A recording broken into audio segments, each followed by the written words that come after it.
Okay, today we're going to be installing a heated towel rack. Quick disclaimer, this heated towel rack was sent to me by the manufacturer as a gift to try out. They are not paying me to make this video. This is not a paid promotion. This is just my real world experience. So let's unbox this heated towel rack.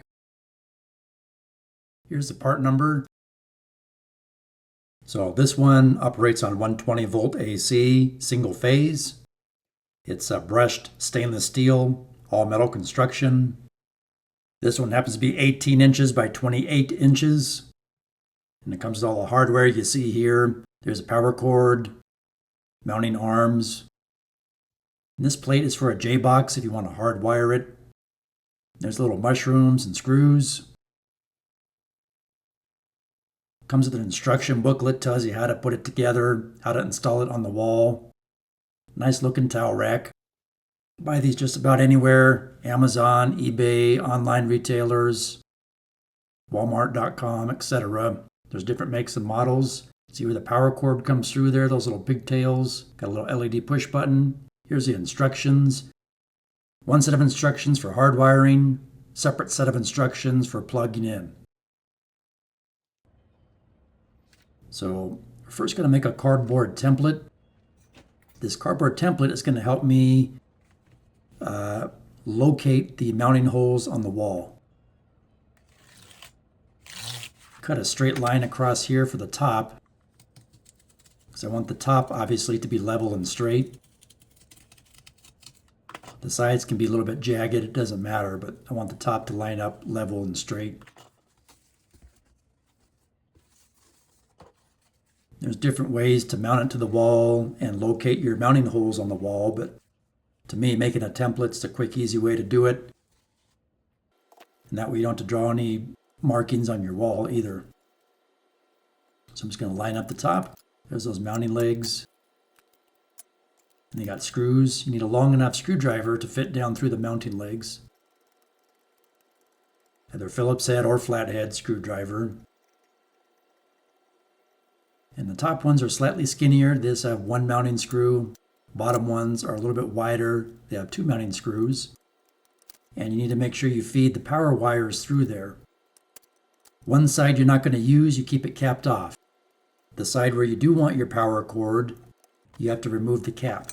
So I'm using the power cord. I remove the cap, feed the power cord through. You see how it plugs in there? The male and female end. Just line them up. There's a slot and a tab. Just tighten the nut.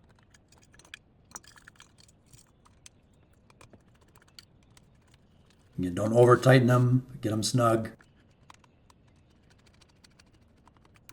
And there's a little notch on that leg. You can kind of see there where the power cord can come through. So it can still mount flush to the wall and allow room for the power cord to come through, like so. And that's it for the wiring. Now I'm going to flip it over on my cardboard and I'm going to trace around all four of the legs so that way I know exactly where they need to be on the wall. I'm just lining it up, making sure the top of it is level with the top of my cardboard template. Just taking a pen, drawing around each of those rectangles. Hope you can see that.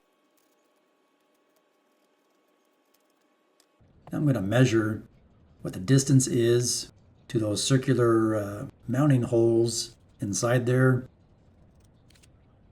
Just remember those little mushroom metal adapters have to fit inside those circular mounting holes.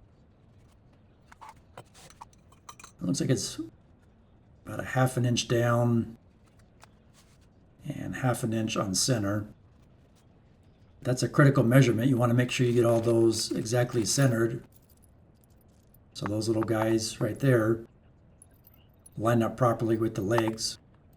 Otherwise, you're going to have trouble getting it to mount to the wall. Yeah, these just go like so. Hope that makes sense. First, I need to remove this old towel bar. A couple little tiny set screws. Little mounting brackets. Screw to the wall, remove those screws. I'm going to use these anchors. They're more heavy duty, they're quick and easy to install. Even though the towel bar does come with anchors, I prefer these. Just from experience, I think they work better than those push-in anchors. And again, there's that adapter plate you can install to a J-box if you're going to hardwire this thing. So if you want to put a J-box there or there. So I'm going to level my template. And then I'll just simply tape my template to the wall once I got it where I want it lined up and level. So you can see using a template's a lot quicker and easier than trying to sit there with the towel bar, and you can tape this in place. And then now I'm simply going to drill through those marks that I made in the exact center of the X on each one of these four corners. And then I'll attach those little mushroom adapters or mounting pegs, or whatever you want to call them, to the wall with the screws provided. Just remove my template. I'll go ahead and drive my anchors into the wall in those holes that I just made.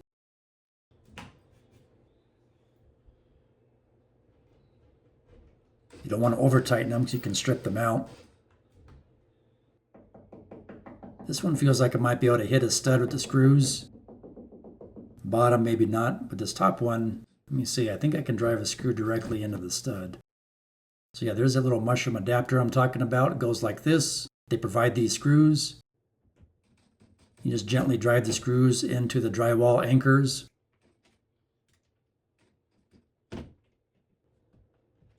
One on each corner. Again, don't over tighten them.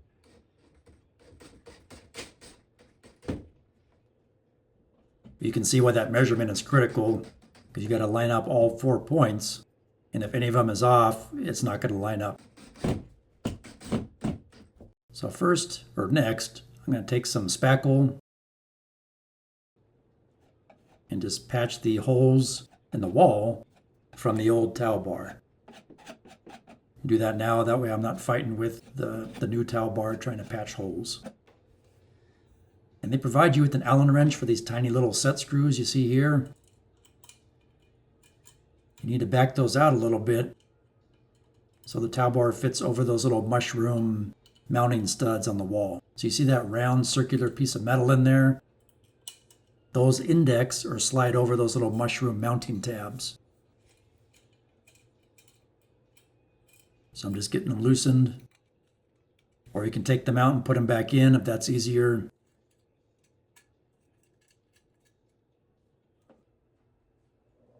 Again, obviously the cord goes on the bottom. So the little LED keypad will be on the right-hand side. Make sure you don't pinch your cord. And then they should just slide on. And again, you might have to take the set screws all the way out first, get them to slide in all the way. There we go. You can see it's now attached flush to the wall. So let's go ahead and tighten down all 4 of our set screws now.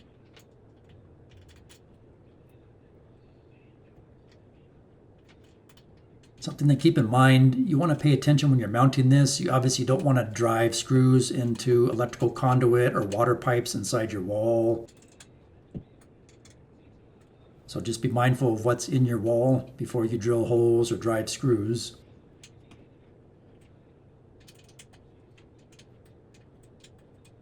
And you can see there's a door to my right, to the right-hand side of this towel bar. That's something to consider. You want to mount this in a location where you're not going to interfere with doors opening and closing. And obviously, since this is in a bathroom, we're plugging this into a GFCI outlet. We'll plug it in, power it on, and we'll see if it starts heating up. So each of these little skinny bars starts to get hot. You can see you can adjust the temperature, I believe up to 155 degrees Fahrenheit is the max. You can also adjust the on time from a half an hour, 1 hour, 2 hours, however many hours you want. And I want to say it draws around 1 amp or a little over 1 amp at high, at the highest temp setting. Obviously, at a lower temp setting, you're going to draw less amps. You can see it's just a push button screen.